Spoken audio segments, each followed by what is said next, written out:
ये है पाकिस्तानी गुमनाम। वो लोग जिन्होंने सब कुछ देकर कुछ नहीं मांगा, सिर्फ एक खामोश विरसा छोड़ गए। आइए उनकी कहानी सुने, उनके नुकूश खामोशी को लफ्ज़ों में ढालें, ताकि कल का मुअर्रिख ये ना कहे कि हमने अपने गुमनाम हीरोज़ को भला दिया। पेश है गुमनाम की सनसनीखेज़ दास्तान।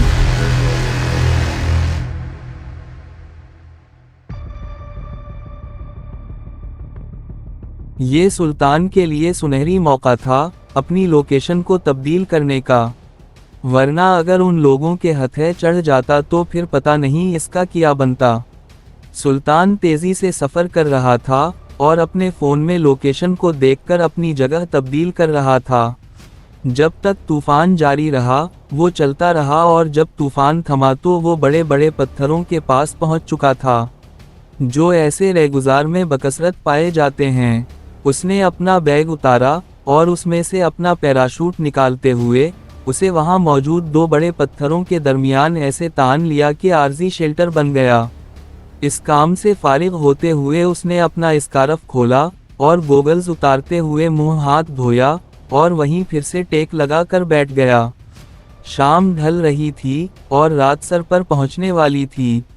वो जानता था कि उन सहराओं में दिन जितना गर्म है, रात इतनी ही सर्द होती है। आज सुबह जब वो यहाँ उतरा था, उस वक्त से लेकर यहाँ जहाज गिरने तक की सारी फिल्म इसकी आंखों के सामने चलने लगी। एक अफरातफरी से भरपूर दिन गुजारने के बाद अब वो बैठा बीत जाने वाले लम्हात पर गौर कर रहा था।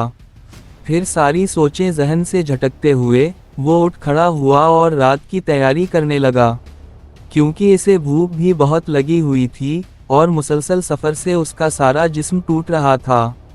ये एक पुराना खंडर था जो कभी बेहतरीन इमारत रही होगी, लेकिन अब इसकी खस्ता हाली ज़माने की गर्दिशों का अहवाल बता रही थी।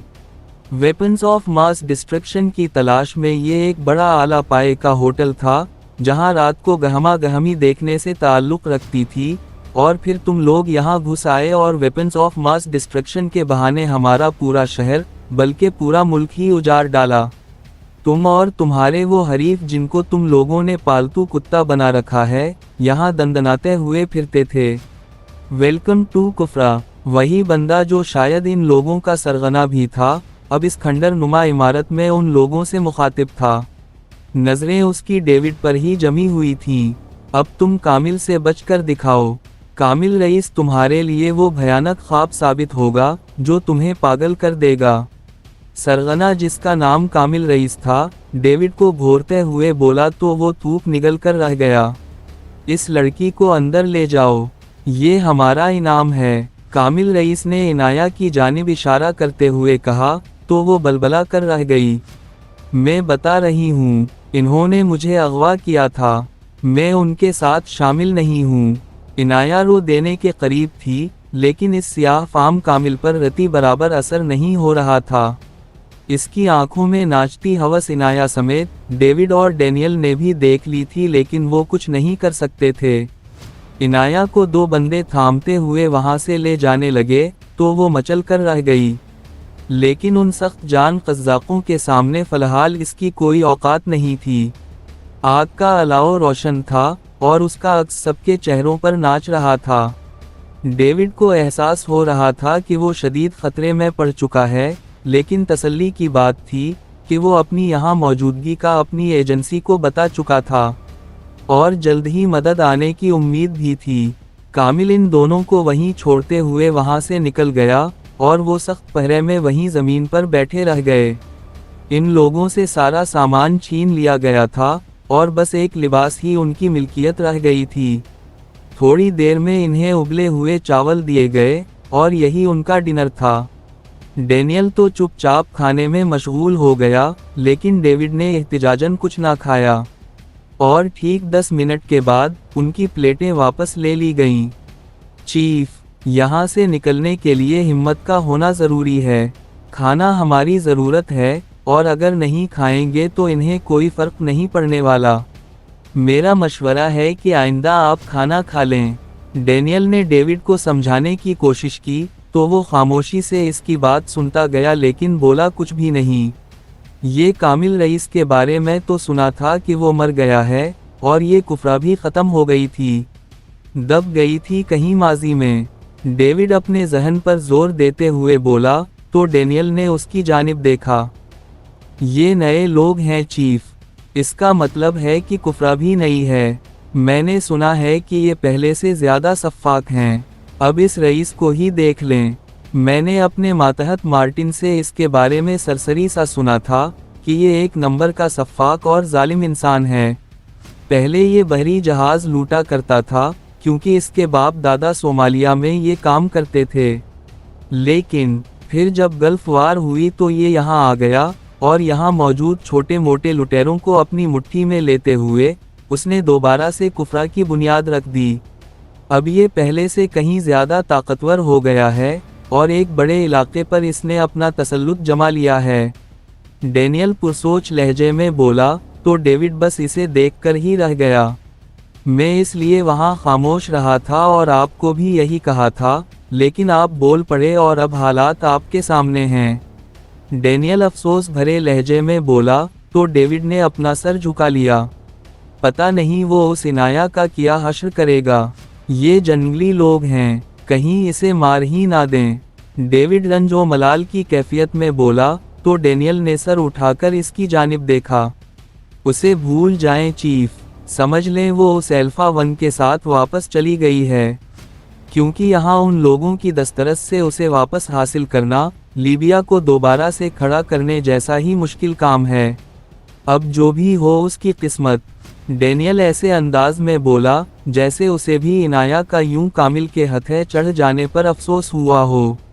वो दोनों धीमे लहजे में बात कर रहे थे और ज़बान अबरानी ही इस्तेमाल कर रहे थे, इसलिए किसी को शक नहीं हुआ। लेकिन थोड़ी देर में इन्हें डांटकर खामोश करवा दिया गया और सो जाने का हुक्म सादिर हो गया। दूसरी जानिब इनाया को ले जाकर एक कमरे में बंद कर दिया गया था, और यकीनन ये कामिल रईस का ही कमरा था। पैर में इसके शदीद तकलीफ हो रही थी और आंसू इसकी आंखों से झलझल निकल रहे थे। कहाँ से होती हुई वो आखिरकार कहाँ आन पहुंची थी।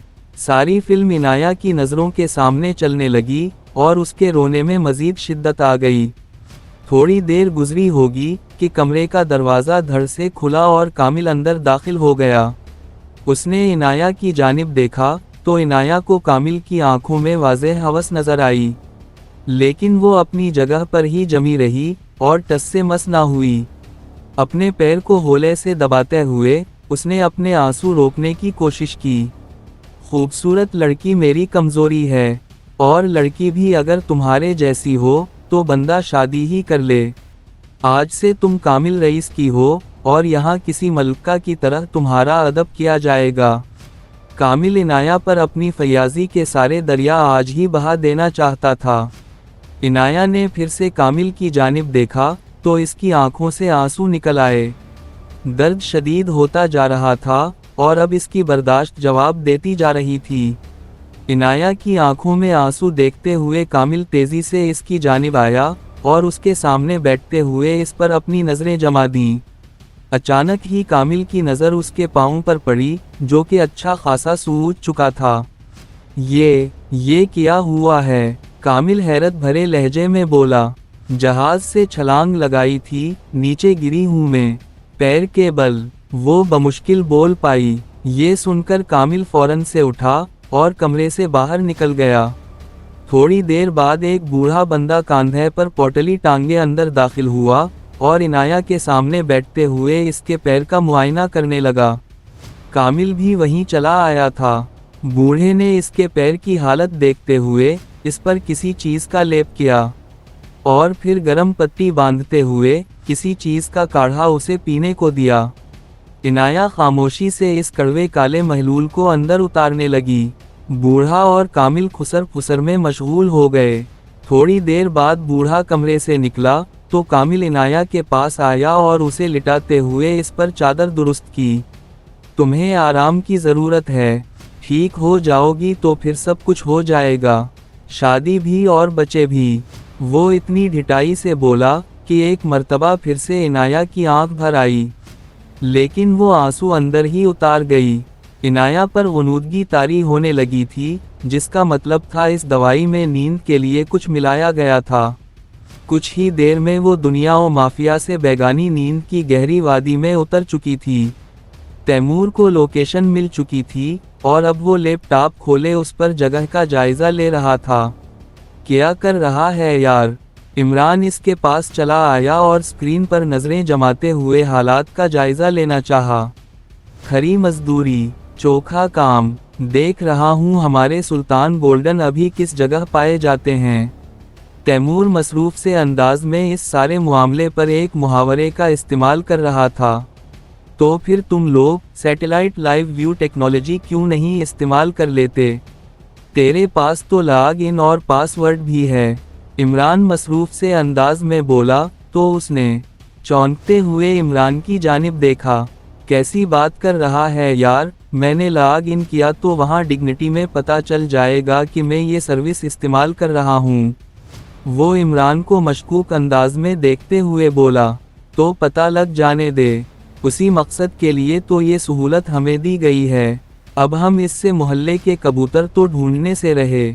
इमरान पुरजोश होते हुए बोला तो तैमूर उसे यूं देखने लगा जैसे किसी बच्चे को खा रहा हो। यार बात खाली डिग्निटी की नहीं है। हम यहाँ हैं, ये बात सिर्फ सेक्शन कमांडर जानते हैं। अब अगर ये सर्विस इस्तेमाल की गई तो उन्हें तो पता लगेगा ही, लेकिन इस राज से भी पर्दा उठ जाएगा कि सेक्शन कमांडर ने हमें इधर भेजा है, क्योंकि सर्विस तो बहरहाल हमें इन्हें ने ही फराहम की होती है।